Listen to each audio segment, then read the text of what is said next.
Hey everyone, I'm here with Sanjay and Mike. I actually heard that people have been requesting you guys to do joint appearances, so I'm very pleased. We missed our fans, and we're glad that they missed us, but we're glad we're back. We're glad that COVID is finally winding down, and we're getting to visit and do road trips again and hang out in the car and talk about everything that we haven't gotten to do for the past year. Just so it's to been make good. it clear, I'm Mike and this is Sanjay. That's it. So any negative comments after, make sure you direct them to the right person. Right. Yes. And actually that was kind of what we were getting together to talk about, because you guys are our first dignitary visits. I mean, huge contributors obviously to the hobby over the years, and I think with COVID you've actually been upping your articles, and you guys have both been doing Zooms, right? Yeah, we've both been doing Zooms for clubs in other countries, done them throughout Europe. I don't know if you've done many European ones. No, I haven't. I've been trying to stay in the same time zone. Yeah, it's been interesting doing them at 7 in the morning and 8 o'clock at night. And So doing them for you, because you're still teaching classes, right? Yeah, that's why I want to get away from Zoom. Because I spend my day, teaching or sitting in meetings the whole day, and I'm not too keen on getting back on Zoom in the evenings or early mornings to do some aquarium talks. But I've done a few. Done a few. Done a few. And now the trade shows are starting up again. Are we going back on the talk circuit? Maybe. Maybe. Yeah. we don't know if the people have gotten spoiled and don't want speakers want anymore and speakers just want anymore. Zoom. If that's the case, then obviously we'll be home a lot, but we'll probably be visiting somewhere again. It's nice to get out and see everyone and talk and see the new equipment and new corals and anything else that's new that's coming out, because it does get stagnant after a while. Yeah, it's a social hobby for me. It's more than just keeping a tank, right? I mean, I look around and look at how many friends I've made over the 25, 30 years I've been keeping reefs, right? And these are all people that I would normally never have met otherwise. So there's a large part of reef keeping that's, to me at least, it's very social. So I'm not if I sit behind a Zoom, it's not the same thing. To Yeah, me, the it's only not thing the that has same thing. improved socially is during COVID, I spoke to so many people all over the world due to Facebook and everything else. That was one of the good things about it, because it really brought all of us together, that we're all pretty much in the same boat, and we were all kind of screwed because we had to stay home. But it was nice that we all got to work on our tanks and we all learned from each other, and communicating with everybody all around the world was actually kind of nice. And that was kind of one of the things that we were talking about before, was how actually being at home gave you time, both of you guys, to work on different things and experiment with things with your tanks, which you wouldn't normally have gotten to do when our day-to-day life takes us all over both work and for our social lives. Right. Yeah, it allowed our OCD to really manifest itself in doing little things that you probably wouldn't have done. Like, I tested some things like every day just to see how much fluctuation there were. Things that you used to take for granted to only test once a month or once every 2 weeks, to see how much things change, and also see how they change when you add things. Like, one of the things I was looking at was phosphate. So one of the tests I did was I took different foods and I would add a 1/4 teaspoon to a liter of RODI water. And surprisingly, a lot of those foods had so much phosphate they would be off the scale, which I didn't realize how high in phosphate, like freeze-dried cyclops or rotifers or mysis are. I knew they were high, but that's why I had to go to a 1/4 teaspoon to a liter to try and get a relative level, versus some other foods like flake foods and vegetable-based foods weren't as high in phosphate. So things like that. But the other thing I did was I'll try to make things simpler. Even though I had a lot more time, I tried to make things easier to do and simpler, so when things got hectic again, they wouldn't take as long. So in that context, that was one of the other good things that happened during COVID. I made my life simpler and easier to maintain. I mean, you were saying the same thing too, right? About being at home and actually being able to test some of your automation to make sure that it was doing what it was supposed to be doing. So that's what I was trying to tweak the system to the point where I could leave and go away for 2 weeks. With this new granddaughter, my frequency of travel has increased. So I wanted my tank to be in such a way that I could leave for 2 weeks and still come back to a good tank. So I started tweaking the automation, testing you're out like things. deliberately not messing with it, right? Well, and they're on the flip side, deliberately messing with some things. To say, well, what would happen if this thing failed, right? I mean, there are certain What things. did happen? Nothing really bad happened. I'm sure if I killed all the pumps or something, or killed all the lights, maybe something bad. Well, you would did have happen. one of your pumps shut down while you were gone. Yeah, one pump here and there. You know, I've got the system to the point where it doesn't really affect too many things. I did have an issue with the return pump on one of my trips to Miami, where it failed. And diagnosing some of those remotely, that was another part of it, because you need to be able to diagnose these things. And diagnosing that wasn't as trivial as I thought it would be. You know, Diagnosing the fact that the pump wasn't running. yeah. Because when So you look how in the did tank, you, you see so how everything. did you? You know, I mean, if I had plugged it into, let's say, a box that was monitoring that, that would have been easier, but it wasn't plugged into that. It was plugged into the wall directly, because that pump runs 24/7, so I'm like, you know, it doesn't need to take up a monitoring socket for any purpose. All of a sudden, I was noticing that my probes are in my overflow box. Ah. And I'm seeing all sorts of weird things Weird. happening to my Huh. probes. And I'm going, why is that happening? Something could be messed up with the tank. But it wasn't the tank, the water wasn't flowing through the box. So that- they were Not getting getting good stagnant, so that's why readings. you were getting Yeah. so crazy my readings. temperature readings were crazy, Mm. you know. And I was like, wait, this can't happen. Why is the temperature, you know, so low? This was winter time. And fortunately, Yeah. you don't have anything automatically responding to those. You're just getting the No, inputs. I know I don't. Yeah. I don't have automatic response just for these reasons. For this reason, right? So Right, you're like, I'm you're sitting one of there, those you're like, people who always wants, tell me the data. Tell and me I'll the take- data and I'll just it. take care of it. You know, at least things that I consider mission critical. Right, small pumps, I don't worry about them. I can automate those, and there won't be any harm for if they failed or something went wrong. But yeah, when you start thinking about your system, and we are all into this habit where we have an overflow, we don't want to put our probes in the tank, mm-hmm. so they're always outside. Yeah. So now, if your pump, one of the pumps failed, and now the water was stagnant in this overflow box, Yeah. so no wonder the readings of the temperature were wacky, the pH was wacky. Yeah. And wait, this isn't right. And then you start diagnosing backwards, and you go, the only way this could happen is there's no water flowing through here. It's fascinating too what you're saying too about just, I mean, building the system. We generally, you know, we talk about it all the time about building redundancies and having more than one pump Right. running, having more circulation that you need, more potentially lighting heaters, you know. Yep.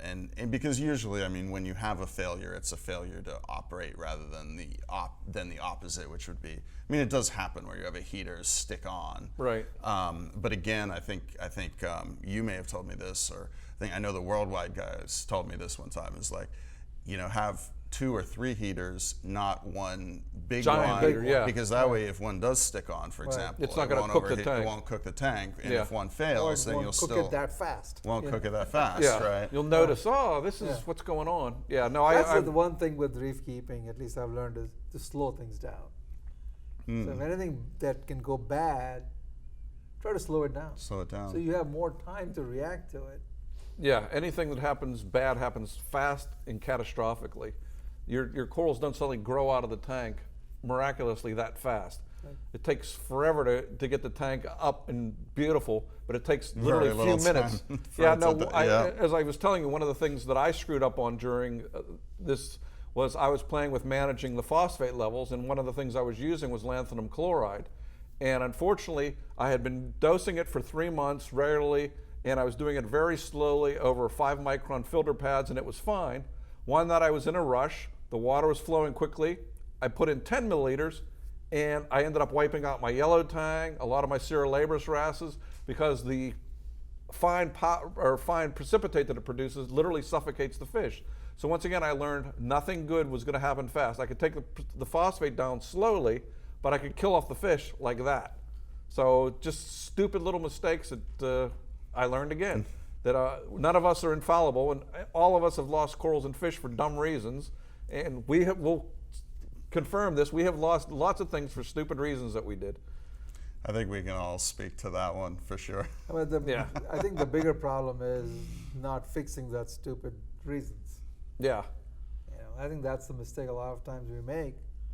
You know, we've repair the damage, but we don't fix the source of the problem, and we end up back in the same situation. Yeah. I'm certainly I mean, guilty of my it. pump died. I knew it died, but I do have a backup pump which I could remotely start up. Okay, so which is what I did. Oh, okay. Oh, Okay. okay. Very But nice. I don't have that second pump running all the time because I don't really need it. So I just have it as a backup, and I say, you know what, it doesn't have the same flow, but at least it'll pump water. So I was able to restart it, and once I diagnosed it. So diagnosing is an important thing. Yeah. Being able to figure out, it's always very interesting because you don't have enough sensors for everything, right? So then it becomes really interesting to figure out why things are going wrong, especially when you're sitting remotely. You know? Doing a little CSI work Yeah, on, literally, on that's what it your is. tank is. Well, it's even trying to figure out what's going wrong even if you're there. Like I told you, my 40-gallon tank started leaking and the salinity was dropping, but because it was leaking where the dehumidifier was, I wasn't seeing You weren't anything. seeing So I'm the going, what leaking. could it be? And I hadn't zeroed my salinity meter, so I'm thinking my salinity's fine. I got a Hanner automatic salinity checker because the hydrometer's wrong and this is wrong. I'm going, okay, both these can't be wrong. So I finally bought a third item to check. I'm going, okay, my salinity has dropped this much. Start searching around, and I literally had just put a Hydros leak detector on the floor. All of a sudden, it's beeping. I'm going, okay, something's leaking.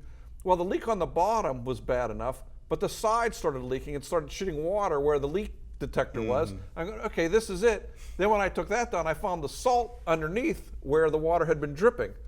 And then meanwhile, your auto top off kept replacing the water. Exactly. So your I'm thinking, salinity was dropping. and the salinity's dropping, and I'm thinking, okay, the hydrometer's wrong, or the probe is wrong for salinity. But I'm thinking, I'm not leaking anything because there's no water on the floor.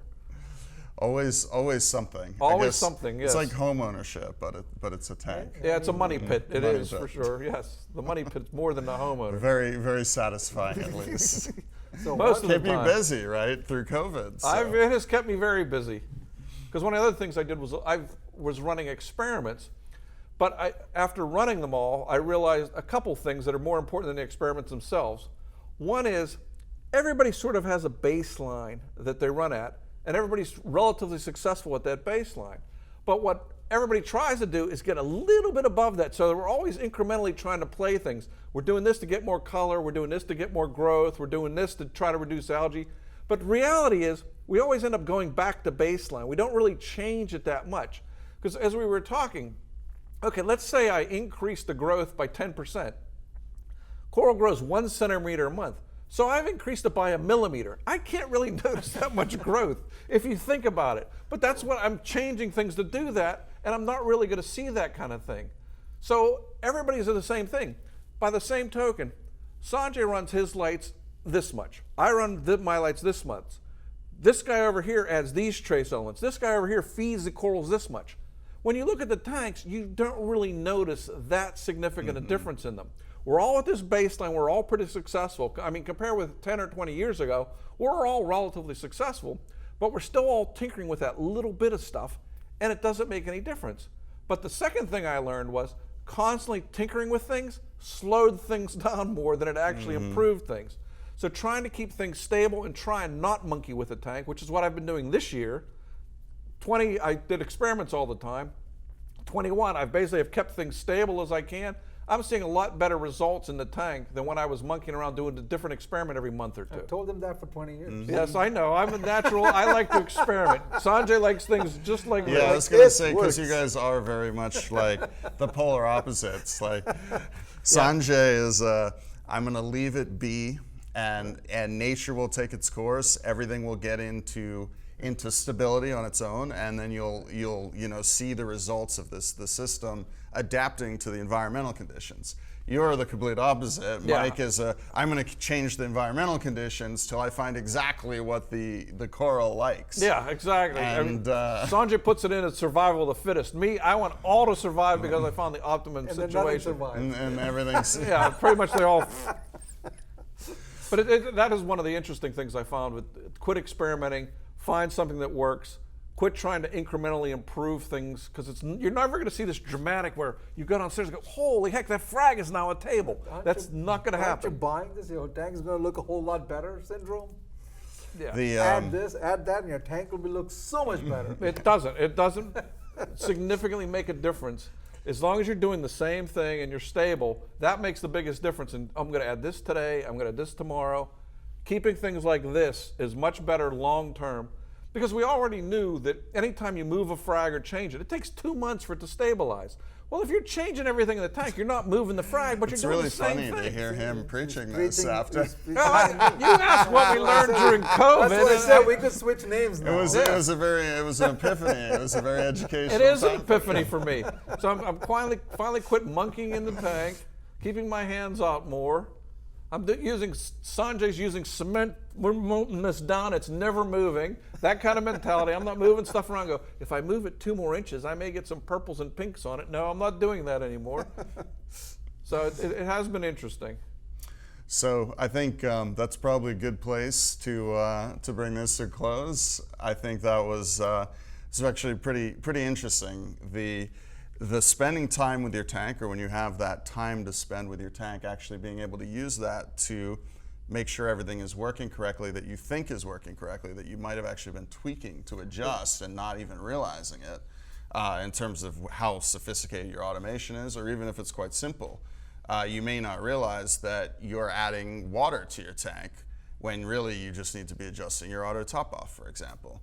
And then Mike's experience was, when you have time, it's a great time to experiment and do some benchtop science and see, what it actually likes, even if what you actually find out is that it's staying the course and keeping it the same. And you have been a big advocate of planning, which is something that I always preach, and something that I got from you, which is that come up with a plan for your tank ahead of time and then stick with the plan. Yeah. And that leads to great success. So thank you guys so much for sharing all this with us, and I really appreciate the visit. We enjoy being here. I love seeing your new place. It's beautiful. It is amazing. It's huge. It's nice.